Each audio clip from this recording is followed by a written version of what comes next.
Hello दोस्तों, जैसे कि लास्ट एपिसोड में हमने देखा कि हाओशेंग और उसके सारे दोस्त मिलकर गाइवेंजी से अब फाइट कर रहे हैं। हाओशेंग यहाँ पर उसके ऊपर अपने शॉट से हमला करता है और वॉरियर वैंग भी उसके ऊपर हमला करती है और यहाँ पर हीलर सेमी भी अपने पंचेस से उसके ऊपर हमला करता है। लेकिन यहाँ पर गाइवेंजी अकेला ही इन सब से कॉम्बैट फाइट कर रहा है और इनके बीच में आइकॉनिक लेवल की फाइट हो रही है। अब हाओशेंग यहाँ पर एक टॉर्नेडो बनाकर गाइवेंजी को उसके अंदर फंसाने की कोशिश करने लगता है। वहीं पर पीछे खड़ी हुई कायर भी अपनी फुल पावर का इस्तेमाल करने के बारे में सोचती है, क्योंकि उसकी हाओशेंग के साथ ये फर्स्ट फाइट है। इस वजह से वो हाओशेंग को जीतता हुआ देखना चाहती है।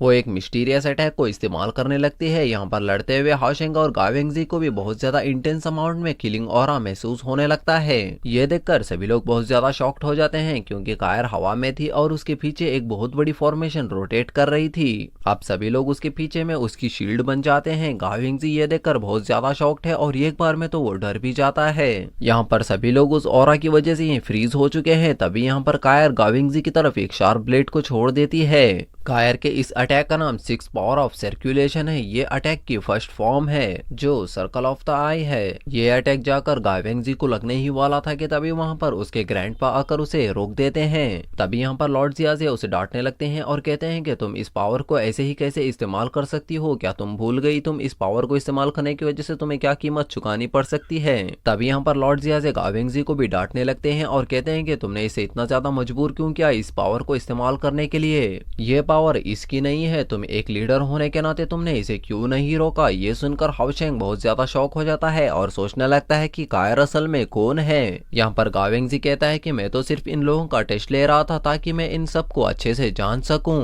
फिर कायर यहाँ पर हाओशेंग की तरफ जाने लगती है। ये देखकर लॉर्ड जियाजे तुरंत समझ जाते हैं कि ये सब कायर ने हाओशेंग के लिए किया है।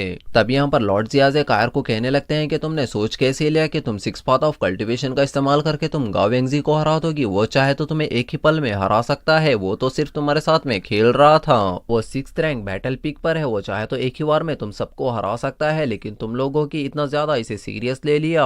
यहाँ पर लॉर्ड जियाजे हाओशेंग से कहते हैं कि मैं तुमसे अकेले में कुछ बात करना चाहता हूँ। ये सुनकर हाओशेंग कायर को कहता है कि मैं थोड़ी देर में आऊंगा। इतना कहकर वो वहां से चला जाता है। तभी यहाँ पर लिजिंग गाइवेंजी के पास जाकर कहता है कि हमने आपको टोटल 11 बार टीच किया। ये कहकर वो उनको फोटोज दिखाने लगता है जो कि हावे खींच रहा था। इसका मतलब अब गाइवेंजी को इन्हें 200 मेरिट पॉइंट्स देने होंगे। गाइवेंजी को भी यहाँ पर उन फोटोज को देखकर मानना ही पड़ता है और वो कहता है कि जब तुम लोगों का रजिस्ट्रेशन हो जाएगा तब मैं तुम्हें पॉइंट्स दे दूंगा। इतना सुनते ही लिंजिंग यहाँ पर बहुत ज्यादा खुश हो जाता है। वहीं पर अब हम हाओशेंग को लॉर्ड जियाजे से बात करते हुए देखते हैं और वो कहते हैं कि कायर ने जो टेक्निक इस्तेमाल की उस टेक्निक का नाम 6 पाथ ऑफ कल्टीवेशन है और ये असासन हॉल की फॉरबिडन टेक्निक है। ये फॉरबिडन टेक्निक बहुत ज्यादा पावरफुल है, लेकिन इसके यूजर को वो बहुत ज्यादा साइड इफेक्ट्स दे जाता है। वो इतने बड़े अटैक को सिर्फ इस टेस्ट के लिए इस्तेमाल करना चाहा।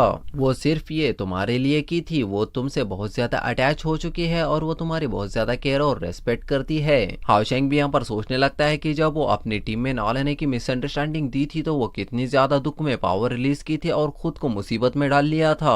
और लॉर्ड जियाजे कहते हैं कि आगे से तुम कभी भी उसका भरोसा मत तोड़ना। अगर तुमने ऐसा किया तो मैं तुम्हें छोड़ूंगा नहीं। अभी यहाँ पर हाओशेंग कहता है कि मैं अपनी पूरी जिंदगी कायर को प्रोटेक्ट करूंगा और उसे कुछ नहीं होने दूंगा। और वो कहते हैं कि आगे से कभी भी उसे 6 पाथ ऑफ कल्टीवेशन की टेक्निक को इस्तेमाल मत करने देना। तभी यहाँ पर वो जाते जाते हाओशेंग को ब्लेसिंग देते हुए कहते हैं कि मैं उसका ग्रैंडफादर होने के नाते फ्यूचर में कायर के साथ तुम ही रहोगे। अब हाओशेंग खुश होते हुए वापस अपने दोस्तों के पास चला आता है, जहाँ पर आते ही वो कायर के गले लग जाता है। अब गाइवेंजी इन सब की फाइट देखने के बाद इन सबको फीडबैक देने लगते हैं और वो हाओशेंग से पूछते हैं कि फाइट के दौरान तुमने क्या क्या नोटिस किया, तुम्हारी टीम में क्या कमजोर लगा। तभी हाओशेंग आगे आते हुए कहता है कि हमारे पास बेस्ट एडवांटेज जो है वो हमारा अटैक है, जो कि सबसे ज्यादा स्ट्रॉन्ग है। अगर एक टीम में एक पॉइंट ऑफ व्यू से देखा जाए तो हम सब में एक अच्छी अंडरस्टैंडिंग नहीं है। हमें एक दूसरे की टैक्टिक्स बिल्कुल भी नहीं पता और हम एक दूसरे के ऊपर ही बोझ बनने लगते हैं। और वो कहता है कि हमारी टीम का सबसे बड़ा डिसएडवांटेज ये है कि हमारे पास एक अच्छा हीलर नहीं है और एक अच्छा म्यूजिशियन नहीं जो अटैक कर सके और एक अच्छा समनर नहीं है जो कंट्रोलेबल समन कर सके।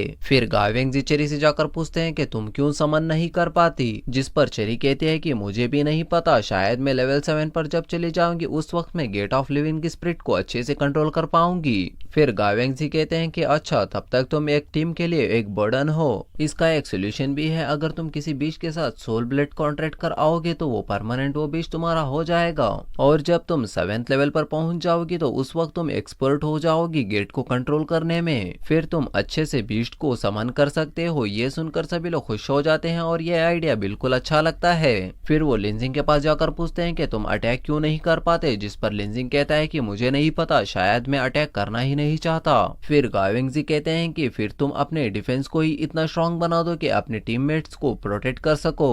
तुम्हारी अटैक की जो पावर है वो तुम डिफेंस में इस्तेमाल करो ताकि तुम्हारे टीममेट्स हीलिंग में भी अपनी एनर्जी वेस्ट ना कर सके। फिर लिंजिंग कहता है कि ये आइडिया बिल्कुल अच्छा है। फिर वो वॉरियर वैंग और हीलर से कहते हैं कि तुम दोनों ही इस टीम के लिए वॉरियर्स हो, इस वजह से तुम दोनों को आपस में कोऑर्डिनेट करना बहुत ज्यादा जरूरी है। फिर वो वॉरियर वैंग से कहते हैं कि तुम बहुत ज्यादा ताकतवर हो, लेकिन फिर भी तुम्हें और भी ग्रोथ करने की जरूरत है। तुम्हारे लिए तुम्हें भारी अटैक्स के साथ हल्के अटैक्स को भी सीखना चाहिए ताकि सिचुएशन के हिसाब से तुम अपने अटैक्स को एडजस्ट कर सको। फिर वो हीलर सेमी से कहते हैं कि तुम एक हीलर होने के बावजूद भी हील नहीं कर सकते।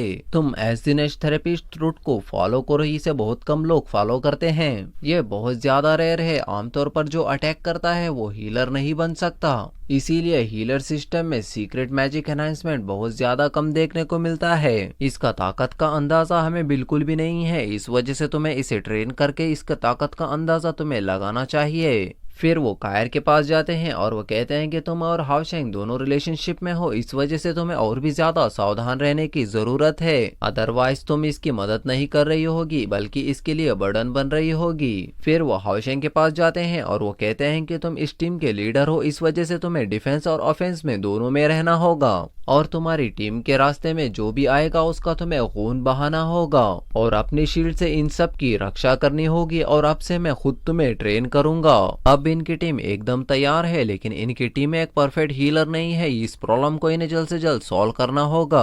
अब ये सब अगले दिन डेमन टावर के लिए जाने लगते हैं ताकि इन सब का रजिस्ट्रेशन हो सके और ये टावर बहुत ज्यादा बड़ा है। ये देखकर लिंजिंग बहुत ज्यादा खुश हो जाता है क्योंकि वो यहाँ पर कुछ भी खरीद और बेच सकता है। हाओशेंग सोचने लगता है कि हीलर के लिए हम क्या करना चाहिए, तभी वहां पर हैन्यो आ जाता है और इसी के साथ ये एपिसोड यहीं पर खत्म होता है।